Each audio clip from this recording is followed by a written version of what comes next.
Welcome to Organizational Sherlocks, the podcast where business meets psychology and your organizational puzzles meet their match.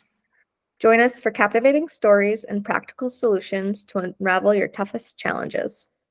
I'm Dr. Elizabeth Fleming. And I'm Morgan Ashworth, your guides to a prescription for business success. Let's dive in. Well, today is going to be a nice and exciting episode. We have Dr. Tran joining us today. We're going to talk a little bit about IO psychology, HR, all of that. So Dr. Tran is a director of IO psychology programs. I actually had connected with her because of one college, Springfield College, but now I believe it's Salem State that she is at. Dr. Tran, why don't you introduce yourself? Yeah, thank you, Morgan and Elizabeth, for the introduction. Yes, I was formerly at Springfield College as the program director and associate professor, and I just started here. This is like our first week of finishing classes at Salem State University, and I am still in the psychology department and still teaching IO psychology courses. I'm just also doing it as the undergraduate with statistics and data analysis, so all the fun stuff. Yeah. Yes. Well, that's exciting because I'm also a professor and just finished up our first week teaching quantitative analysis. And I will tell you that we had a few glossy-eyed students. So I could imagine that. When you bring up math, sometimes the psych students are like, this isn't what I want to do. I want to know about theories. You mean to tell me it's not their favorite topic? It's my favorite topic. I don't know. Oh, your psychometrics, Elizabeth. Yeah, I did say that to them, and I put it on their syllabus. I said statistics and data analysis is fun, and they all looked at me like I was like lost my mind. Oh, that's great. That's great. Well, tell us a little bit about your background, Dr. Tran. We'd love to hear more about, how'd you get into this space? What brought you to the IO psychology and the psychology world in general? And, what's it like with your students day to day? Yeah, so really for me, I love psychology in general. Just studying people has always been my interest. And at the same time, I was also very much piqued by business. I took some business classes when I was an undergraduate, and then I mostly, at that time, considered myself a psychology major. And I took like an organizational behavior course. Mm-hmm. And then they hired an IO psychology professor at my undergraduate institution. When I met her, and then I took her class, I just could not be more thrilled that there was two of my favorite things merged into one element. And that's really how I got into IO, is to understand people, but just not people in everyday, but specifically in the workplace and how it impacts, organizational operations to performances, or even just understanding how majority of our time is spent at work, and yet we don't really focus on our health, our well-being, and how we actually identify ourselves there in a healthy manner. So that's really how I got into it. Yeah, I mean, we all spend, roughly a third of our life at work. And so when you really take that into account, like, we should be studying people in the workplace. And that is exactly why Organizational Sherlocks exists, is because, even groups of people have effects, and even organizations have different structures which affect people in different way, or the way that or the people that you attract. And so it all goes hand in hand, definitely. Yeah. So I actually just had a conversation with someone earlier this morning, kind of along those same lines, because it sounds like Dr. Tran, you and I, and probably Morgan too, have maybe similar ideas about all of these things. But I had a conversation with somebody today, this whole kind of I would say maybe older idea that we're ourselves at home and we're ourselves at work, and those should stay separate. And I even remember people telling me like, oh, leave your personal life at the door. And that doesn't happen. We're humans and we're complex, and we bring everything into work and we bring everything home, and I think that's what's so fascinating about the work that all of us do. So I just maybe throw that out there. But yeah, absolutely. And I think it's really hard to find that space to be the authentic you. We hear sometimes that some of us are much more in a space to be afforded to be free to be themselves than others. And I think that's always the difficulty of navigating all these, institutional, unintentional, structures. And then we also have like biases that exist in the workplace that also make it hard for us to feel comfortable to be ourselves as well. So I think, one of my areas that I enjoy really studying and also teaching in the classroom is how do we really develop an inclusive organization that is really important for the individual that is the employee, because the healthy you and the happy you is going to be the high performing you. And if we can link that to talent and organizational outcomes in that way, then you understand the need and the demand for us to focus on that particular topic. So it's hard to be you. And I think about, like the different groupings that you might have in your life, and you always have a different personality with each of these groups. Like you have a different personality with your friends versus your family versus your workplace. But really, if you can have a workplace that is psychologically safe, then you have a workplace where you can be more like what you are like with your family and friends at the workplace. If you can combine it all, it's not so much, okay, this is work and this is life. This is part of my life, and I enjoy my purpose here, and I enjoy the people I'm around. And I'd love how you say, it's inclusivity. I don't think inclusivity just has to be about, the protected classes that a lot of people focus on in DE&I, but it's also just inclusivity in the sense of you feel like you have a purpose and that you belong to a group that allows you to be who you are and helps you build who you are in line with the organizational needs and mission. Yeah, and I think the word inclusion, or I like the word they use, Morgan, in terms of psychological safety. These are all, concepts or terms. I say that because when we think about leaders or organizations themselves, I think they're still very much struggling with how you actually, create an inclusive or psychologically safe workplace, because it's one thing to say it, but it's another to walk the talk. Yes. Sometimes it's even harder to provide like concrete examples of how do you do that? How do you create a psychologically safe space for your employees? And I think of when you are talking about managers or supervisors, those who are in leadership roles, in what ways are you inviting your subordinates or employees to share if, comfortably, if they're unable to come to work or they're running behind because they have other obligations that, may not necessarily be what consider as, oh, you're not fully committed to the job. You have childcare needs, or you're also managing other personal aspects of your life. And I believe that's what psychological safety is about, is being comfortable enough to be able to share and have a response back that understands with empathy and also kindness, instead of just focusing on the rules or the guidelines. And I think that's where it creates a more opening and inviting type of environment for people. Yeah.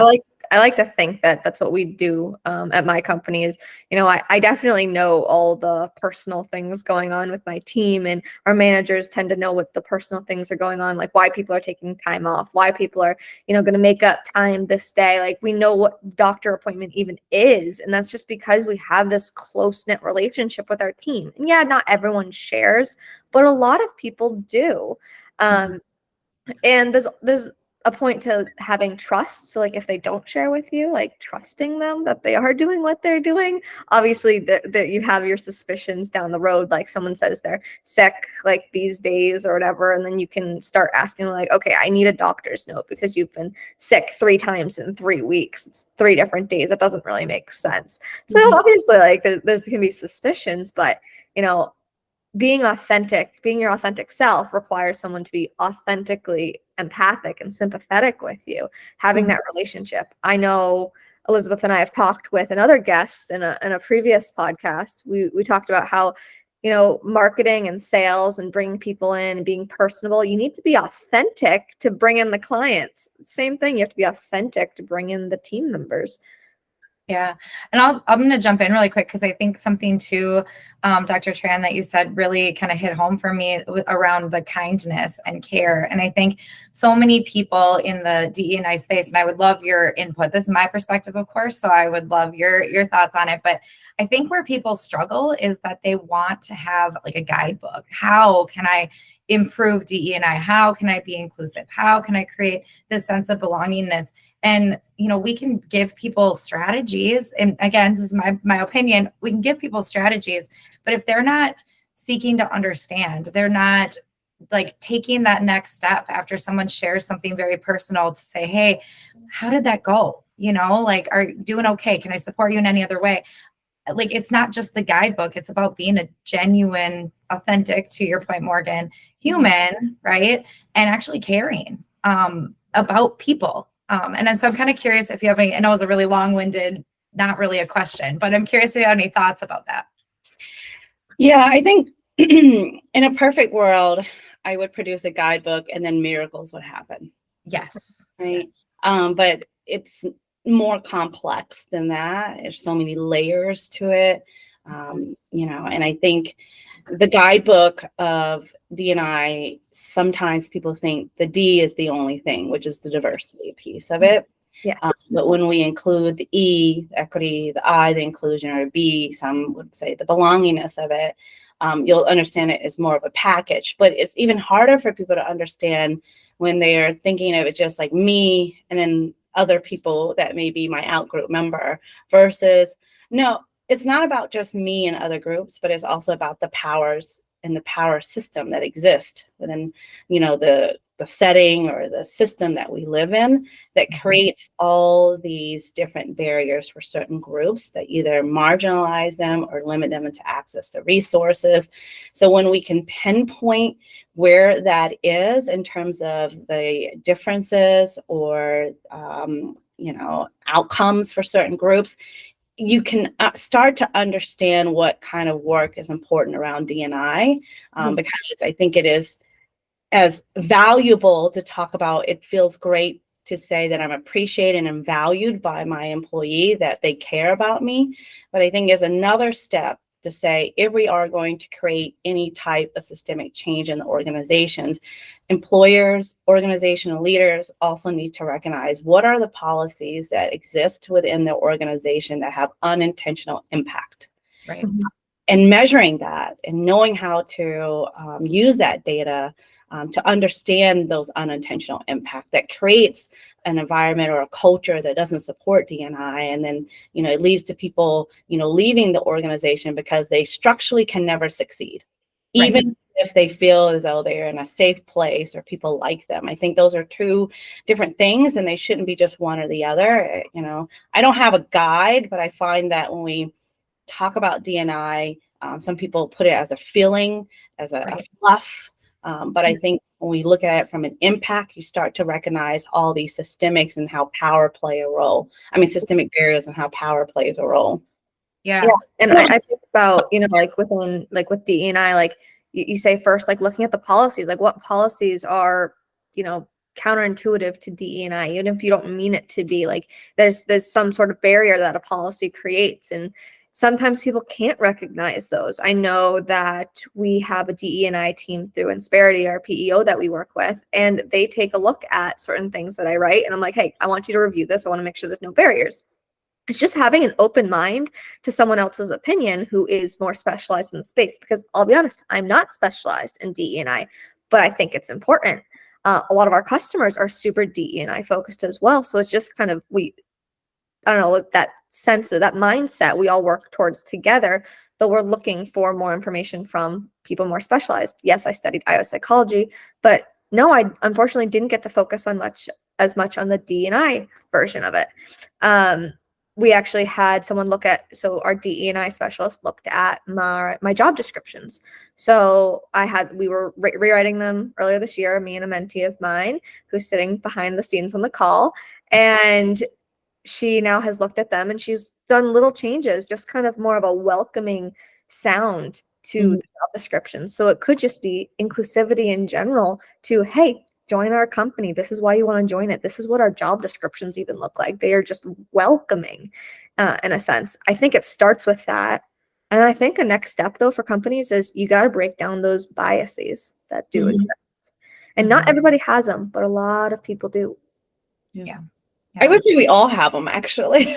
I have them. I guess it's more self-awareness thing. I guess your self-awareness of your bias, I should say. But the different, you might have a different bias than someone else. So that's Yeah. what I should have said. You're right. I think when we frame biases or prejudice as being, that we all have it, it makes it a little bit of us versus them approach, because I'm biased about things, I'm prejudiced about things that, are unintentional, like implicitly, that I don't know I'm doing it. But to your point there, Morgan, is about that self-awareness to recognize where are my biases that are therefore impacting the way I behave or treat others that could be, unfair or in terms of what's another word I like to say in terms of unfair is that I think I'm acting in terms of being this egalitarian person who is like, I believe everybody's equal, but somehow I'm treating them as though they're not, and not even aware that I'm doing it. And I think that's the hard part, is helping people identify that it's not the intentional part, it's the unconscious parts that we do that is hard to really kind of make changes on. Yeah. We talk a lot about like microaggressions and kind of, and like in our program. So the program that I teach in is very heavily kind of, there's a multicultural component to everything that we do. And like even in semester 1, they're talking, if you know Pamela Hayes' addressing model, and we can post a link to that so people can learn about it, but it's like kind of all about our identities. And I think like having that background is really awesome. Like having that knowledge base and kind of the theories and thinking about it and conceptualizing people in a different way is really, really awesome. Right. And we all have, like you said, like the biases still exist. Like I know that there are things that I may say, and sometimes I catch myself and sometimes I don't, and I think that's just important. I think that awareness is really important. One, for how we behave just in the day-to-day, but 2, for how we kind of fight against some of the systems that exist in society, but then translate into the workplace and then into our employees and all of the above. Like, it's just, like you said, Dr. Tran, it's so complex. And I think that is what's fascinating. But I also think for some people, it's a deterrent because they think, wow, this is going to be really hard. And you know what the answer is? It is going to be hard, but it's worth it.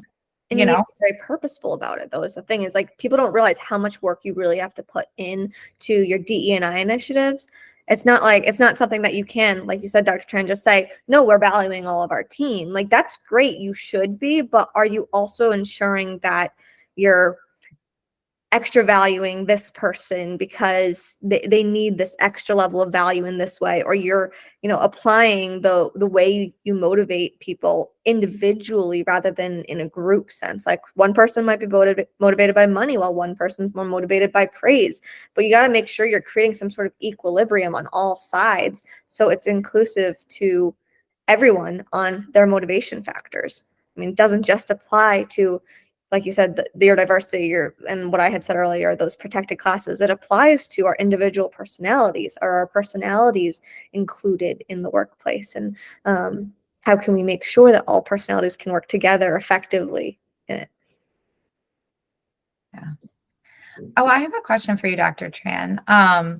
If that's okay, kind of in the same front, but a little bit on the leadership. If you were to say that any leader that's listening to this podcast could do one thing today that would help create a more inclusive environment. I know I'm putting you on the spot and I did not prepare you for this, so I apologize. Elizabeth likes to put everybody on the spot.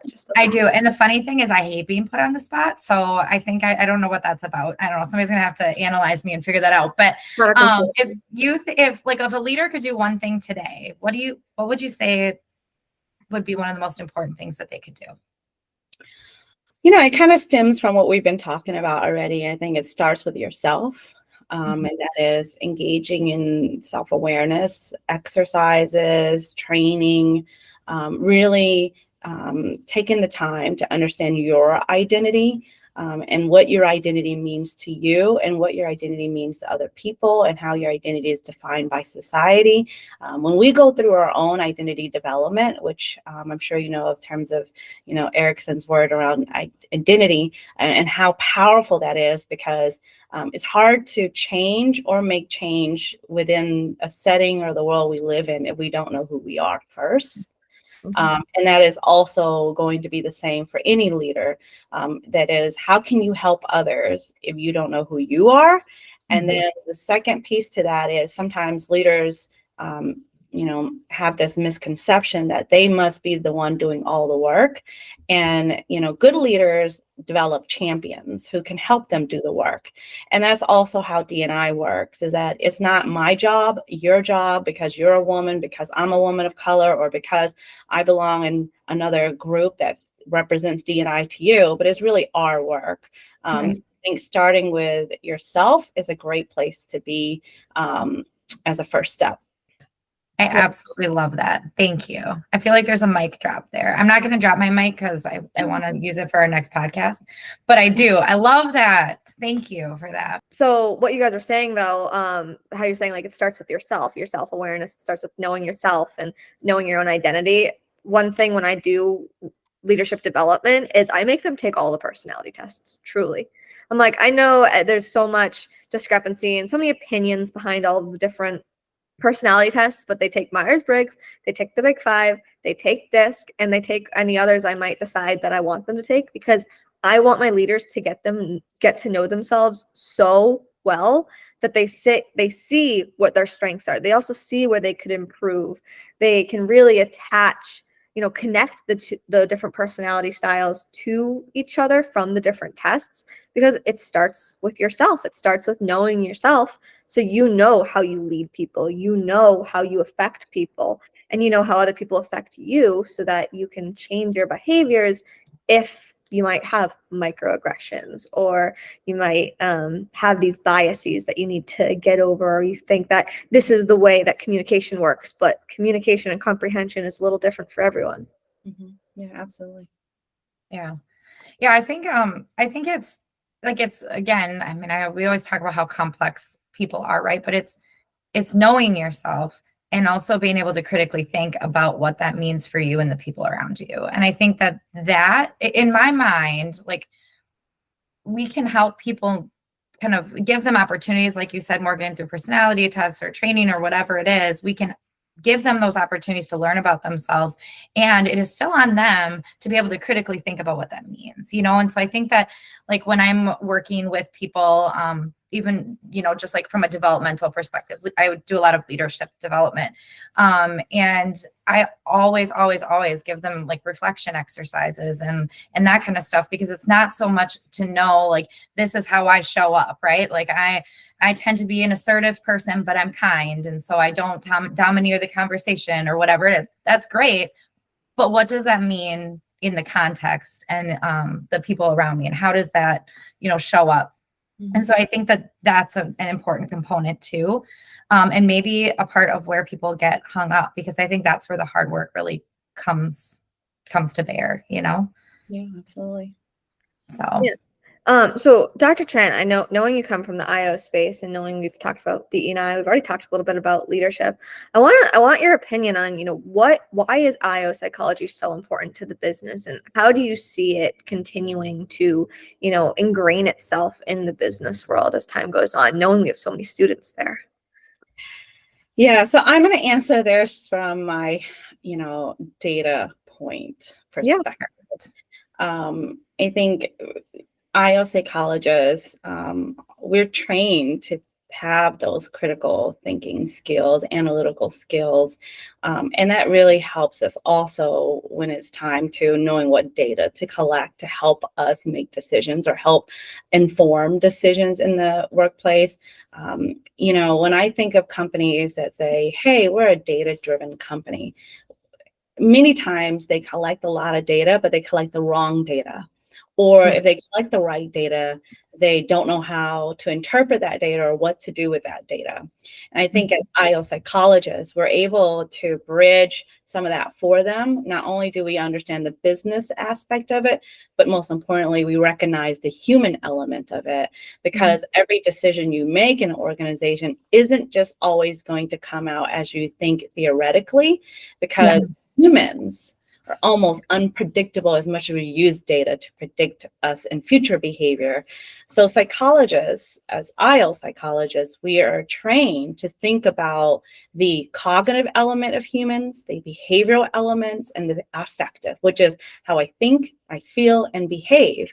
And with that into consideration, it helps us develop policies that are much more human focused while also being able to achieve the bottom line or the goal it is designed for. Two, it also creates a workplace that doesn't feel as though it's one identity competing to your own personal identity, because it goes back to the point earlier we made, is that I feel like I belong here because the mission and the goal of the organization aligns with my identity. And it's because the data that they collect is coming from the people who works for them. So I think that's what IL psychologists do really well, is that we are able to collect the voices of the people and create practices that represents them for a better workplace. Yeah, I hear you say the term alignment, and I immediately think of Elizabeth first because she loves that term. I think I use it in everyday sentences though too. I think I'm constantly using that word. But I immediately see it working in with hiring. Like, does this person's goals in life, do their values, does their mission in life connect with the company's?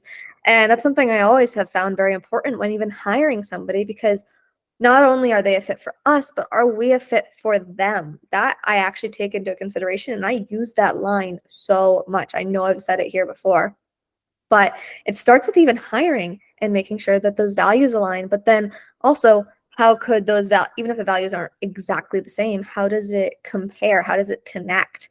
Somebody might be earth conscious. They might not be focused on recycled products like at my company, but they're focused on earth and the earth being healthy. Well, recycled products plays into that, right? So there is a connection. I think that is so important. And, like you said, writing policies in a human manner, or also communicating policies in a human manner. I mean, a handbook is very hefty usually. It's between 40 and 60 pages for most companies. That's a lot of information. So how can you ensure that it's really communicated well? I feel like the handbook for us, like it's the handbook, it's written out, it's actually currently getting edited because, keeping up with the human aspect of it, especially as I get more ingrained in the company. But we also do an onboarding experience to further explain those policies and what's in the handbook, and it creates a greater understanding, a more human element to their orientation and their onboarding than just here's a giant document to read and follow. Yeah, right. I think also sometimes when I say the word human element to policies, some HR folks and some organizational leaders get a little bit taken back by it, because then their next question is legal. They're very concerned about the legality of it, and they want to make sure that they're legally protected as much as they want to make it human. And I think with our data-driven background, you're able to even more justify to make it legally defensible because of that. And I think when we translate it in that way, it helps a lot of organizational leaders understand that these policies are not just about, they like to say these soft parts of what we're focusing on, but more so, yes, we can absolutely still have a legally defensible policy while also providing and serving our employees to be the best productive, member of the organization. Yeah, and making sure they're happy in the meantime. It's funny that you bring up the legalities, because I've been out of school for a while and have the IO psychology degree myself, but I'm actually back in school for a master's in legal studies. But a master's in legal studies in business, not in HR, actually, funny enough. I'm definitely taking HR classes, but my focus is business because I already have the HR under wraps. There's a total legal component, but also there should be a human element to that legal component. It's all interchangeable. It really, really is. And that's something that I think business leaders need to recognize more. And I know I hear it from a lot of IO psychology students or newbies to the career world, and like, no one knows what IO psychology is. That's what they say.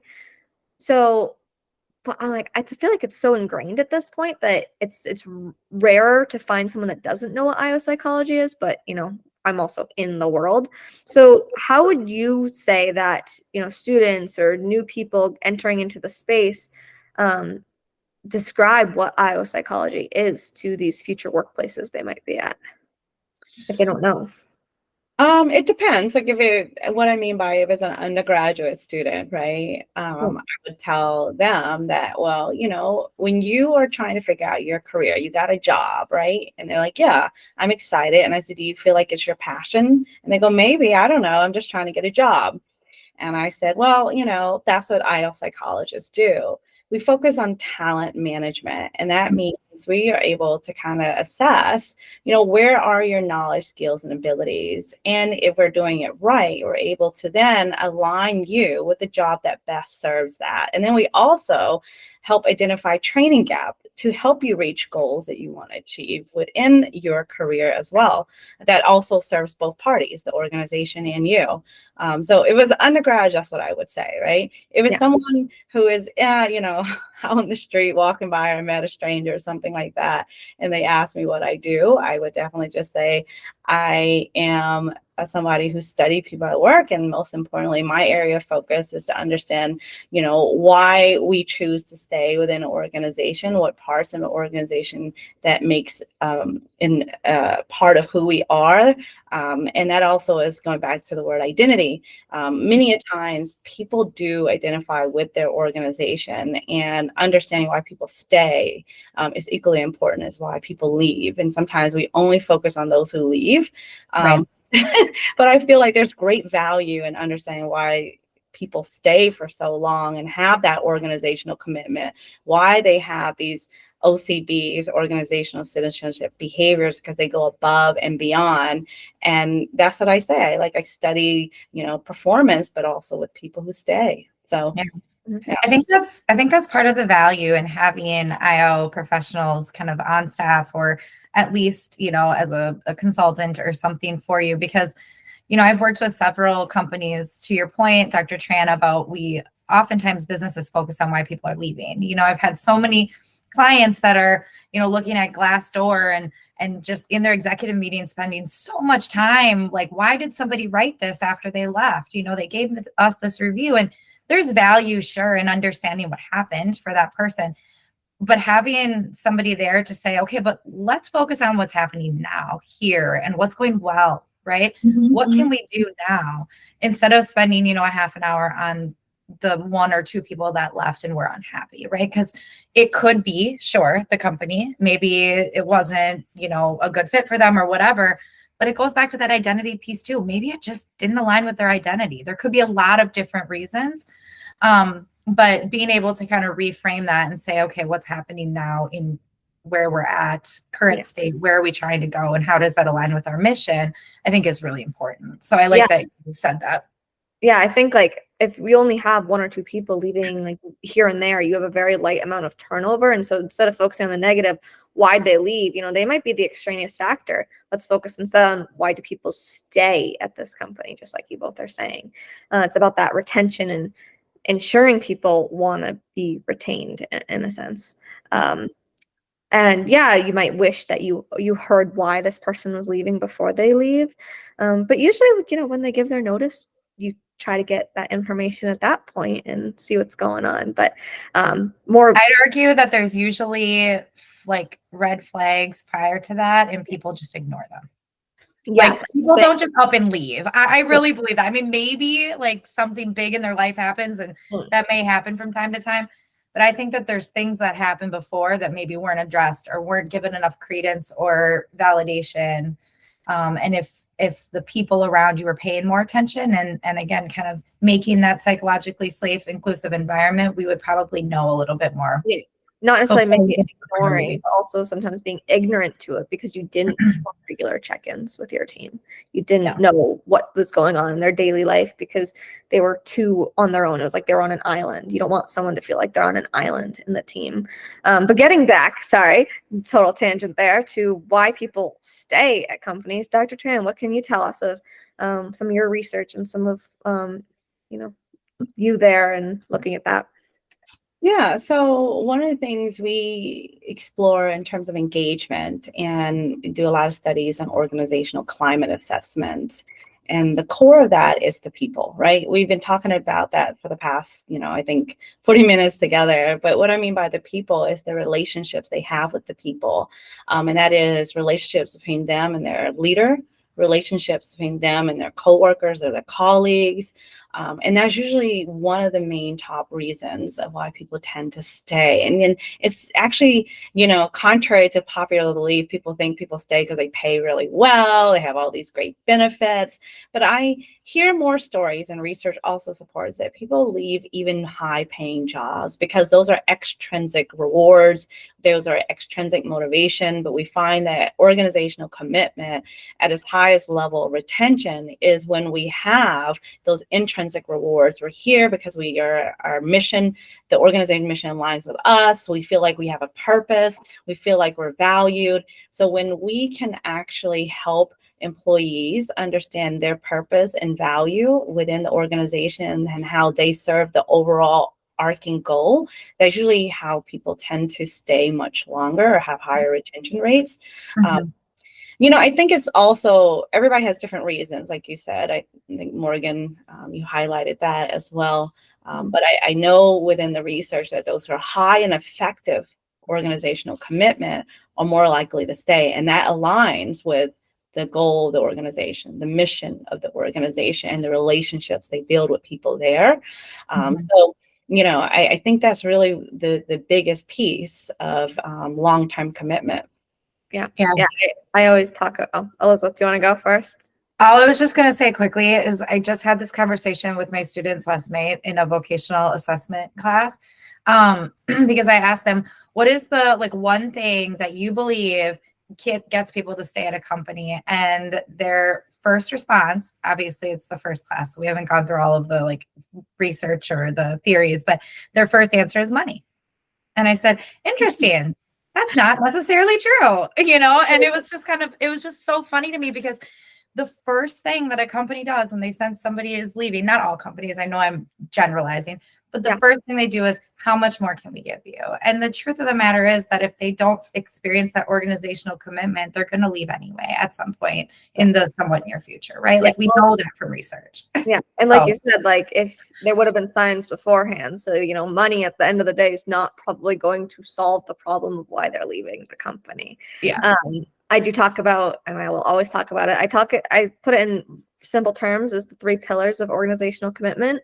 It's a really easy way for my leaders to take that and utilize it in making sure their teams feel valued and involved and, have a purpose. And it's finding meaning in the process of creating the product or service, finding meaning in the people that they work with, the team, or finding meaning, why am I totally pulling a blank right now?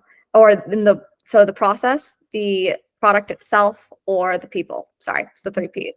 So the process of how you make that product, how you provide that service, the product or the service, just finding meaning in it in itself, or finding meaning in the people. And usually the mission and values show up throughout those 3. And so those 3 are really good ways to target your employees to make sure that they do feel like they belong. They do feel like they're incorporated into something much larger than just themselves, and that they're working towards something. And you're going to get those people that don't feel like they have a life mission. They don't have those values. They probably do. They just might not know them consciously. They might not know themselves too well. So maybe you can help them get there. Yeah, and there's been a growing attention more recently, even though I feel like I've been studying it for quite some time, was on generational differences and how there's different values and needs across different groups. And we start to see now with the younger generation, depending on where you want to, millennial, Gen X, how you really define it, because the cutoff scores of age ranges differently in the literature. But they start to realize that, that monetary interest is just short-term satisfaction, right? And that many of the younger generations are looking for a job that they can connect with, that supports their life in regards to work-life balance, the flexibility, not just as saying you have time off, but actual flexibility in regards to whether it's working remote, to coming in the office here and there. And then you also start to see that people want to do work that have meaning to them. That I can see my impact of my work, and that is so important for the younger generation compared to, I think, the baby boomers, where they were much more focused on task, and also focus on the organizational structure, where things were much taller, and these are the way things have always been. And I think there's some changes on those values across the different groups, and knowing that will help with also the attraction part during the selection process, especially from, when you're looking at hiring and people are asking about what's the day-to-day life like working in that organization, and knowing what to highlight and sharing that part of the organization's like culture is also meaningful to retention and attraction of it. Yeah. I don't know if you've ever heard of this, Dr. Tran, but I don't, but there's something called like the generation cycles, or the life cycle of countries. Because oftentimes, generations and the life cycles of countries go hand in hand. And right now, the Gen Z generation, so, some millennials are falling in there, the next one, I think it's Gen Alpha. They're the idealists, they're the innovationists. And so that's why we're also seeing like they want a lot more meaning. They want to see an outcome of what they're doing, a positive outcome in their mind of what they're doing. I think that's also why we see such great, extremes sometimes within the younger generation of their perspectives. But it's because it's when you take into account the life cycle of generations and the life cycle of countries, it lines up hand in hand with what we see that generations care about in the workplace. Yeah, the generation conversation is just fascinating to me. I would love to like find a co-researcher that would want to talk about research, like just, and I like generations and like the pros about talking about generations, and then the damage that happens within it. Because I've had so many conversations with people, like in school, when I was like in elementary school, I had to do like an informational interview with my grandfather, right? Who was like a World War II veteran and all of these things, and like hearing his perspective, and then my parents' perspective, and then now mine, and then how my kids view the world. Like it's interesting. And I do wonder if there's an opportunity for some kind of damage in the workplace if we put people in boxes. And so maybe a call to all the researchers out there listening, that if you want to do some research, I would love to do some on that. So. And I know there's been some cautions of like, don't just focus on generations, also focus on like just the different age groups, because there's age groups within generations, and there is those like it's kind of like a gradient from one generation to the next. Like we have the Zillennials, the Gen Z millennials, which I guess I fall into. Yeah, I guess I fall into it. So it's like we experience the childhood of millennials, but then we experience the technology of Gen Z. And so like we saw both of it. And so there's those mixtures of generations, like even certain people that thought they were Gen X, they're like, wait, I'm actually a millennial because of the way it works. And so, values change based off of that. And on top of that, a boomer might have a millennial child. And so then the millennial child might have more of the boomer's values, even though you don't realize it, because there are interpersonal differences. But across the board, generations tend to have similar thoughts and similar values.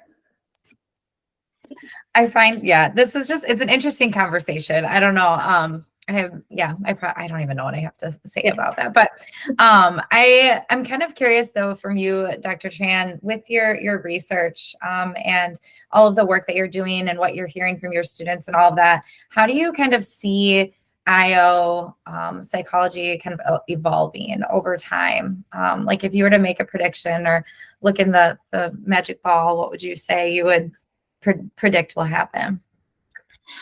I think we will be more present in organizations at the C-suite than we probably ever will in the past, because as data science becomes more and more of a demand and a need in the workplace, I think IO psychologist really does a fantastic job with that. I was just telling my graduate students this the other day, and I said, there's data coders, you want to call them, and I worked with a client in the past, and my job was to come in and not to actually analyze data with them, even though we both can analyze data. It was to come in and train them how to be social with each other, because a lot of the data coders struggle with the social piece of it, and they struggle with being able to communicate the data to the business leaders who have no data background, who do not think like they do. So there's this gap between the data and the translation to then creating action in the organizations. And I feel as though we as IO psychologists feel that connection, or that create that gap, feel that gap and create that connection, because we can speak very business language jargon while also have the background to understand the data. So I think we're going to be more present than we have in the past because of that. I also think that a lot of the research today are leaning toward AI and the role of AI in the workplace, and how we use that data appropriately, and recognizing the biases that exist in AI as a selection, in terms of an element of the selection tool, and making sure that organizations are not engaging any unintentional biases that could be a legal case for them. Yeah, I was going to say there's a whole legality to that. I mean, I've done multiple classes on the legalities of AI. Funny enough, with IP, with just in general, legalities of AI. And so I'm really excited to see how, AI in the legal world infiltrates the IO psychology classes for future students. That'll be really interesting to see. I see IO psychology really integrating itself across organizations. Yes, I see them in the C-suite. I am in the C-suite, so I can say that. But also, IO psychology, it's very involved in HR. A lot of IO psychology students are like, no, I don't want to do HR, yada, yada, yada. They don't realize that there's DE&I in HR, there's L&D in HR, there's psychometrics in HR. There's so many areas, it just gets called HR as a whole. But I also see IO psychology just ingraining itself into the managerial aspect of companies. A lot of managers go for their MBA, or they have a management degree. Well, a management degree really is psychology in different terminology, or sometimes in the same terminology. So I really see IO psychology professionals becoming those leaders in managing their team, because they are also training their team as managers. So, it goes hand in hand. And I think there's so much more applicability to IO than even the IO professionals realize there is. Yeah, I think there's a lot of room. There's a lot of room for us to do a lot of different things, and I think that's really cool. And probably one of my favorite parts about this field. So I think it's on us to keep educating people and to offer different perspectives. And I know that's what we're trying to do here with Organizational Sherlocks, but even just in the day-to-day life, when somebody asks, the question you asked, how would you describe IO to someone else? I think there's a lot of room for us to make an impact. And like you said, Dr. Tran, be able to see the outcomes of kind of our work in honestly just sharing what we can do, and how we can help in all of these different areas. So, yeah. Well, Dr. Tran, we really thank you so much for coming on and joining us today. Is there any last closing remarks you might want to mention for our listeners, our viewers? I would like to say thank you both, Morgan and Elizabeth, for inviting me and being part of this important podcast and talking about topics I love talking about anyway. So thank you for that. And then also Darian, I'm going to do a little, shout out to my, former graduate student there. Super proud to see him here. But in terms of last remarks, I say that IO is in every parts of our lives. You just don't know it, from the chair that you're sitting in to the desk that you're using, from understanding ergonomics of how it affects our well-being in the workplace, to even understanding, what your work schedule looks like. We are all part of that, to how you have been hired for your job. So whether you know it or not, I like to say, as IOs who work behind the scenes, who sometimes don't always get, the recognition. Yes. Thanks for giving Darian that shout out, because he is our IO behind the scenes. Yes, he is. Yeah, awesome. Well, thank you again, Dr. Tran. We're really excited to continue talking about IO psychology and psychology in the business world throughout the rest of our podcasts. Maybe we'll have you join us again at some point. But this episode was all about really decoding what IO psychology is and why it's so applicable to the workplace. So again, thank you. Yeah. Thank you. Yeah. Thank you very, very much. Well, everyone, this concludes another intriguing episode of Organizational Sherlocks. I'm Elizabeth Fleming. And I'm Morgan Ashworth, reminding you that the journey to success is an ongoing investigation. Stay curious, stay strategic, and keep utilizing insights to decode your business mysteries. Join us every Tuesday for your next Whodunit. This is Organizational Sherlocks, closing today's case. See you all next time.